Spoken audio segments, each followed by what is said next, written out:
This particular leak is quite unprecedented. It's one of the largest releases of secret intelligence documents from a single agency that's essentially ever taken place. This first release, it's claimed that it was just less than 1% of what's going to be released, and it's already naming a bunch of different attack methodologies and even outlining scripts that can that they have been using to conduct attacks. They're definitely targeting Internet of Things. Within this release, we saw smart TVs and peripheral storage devices being targeted.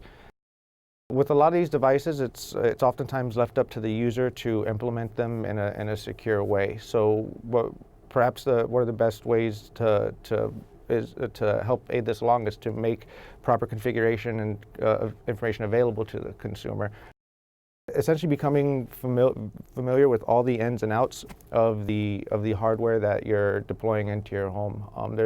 There's oftentimes a trade-off of convenience for privacy, and that's oftentimes baked into the functionality of the product or the terms of service. And it's these types of releases that will essentially, it's going to force people to start rethinking that and truly examining and thinking about the capabilities of what the intended functions of the devices are, and if they can go beyond it, which, as we're seeing, they can, and it is actively being exploited more than just hackers and crime groups. We see state-sponsored actors getting in on the action.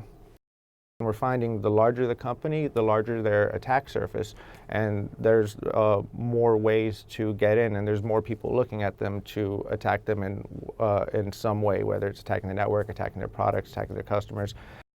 10 years ago, it was all malware would target Windows machines. That was the primary attack, and nowadays we're seeing changes from the Mac OS operating systems being targeted more.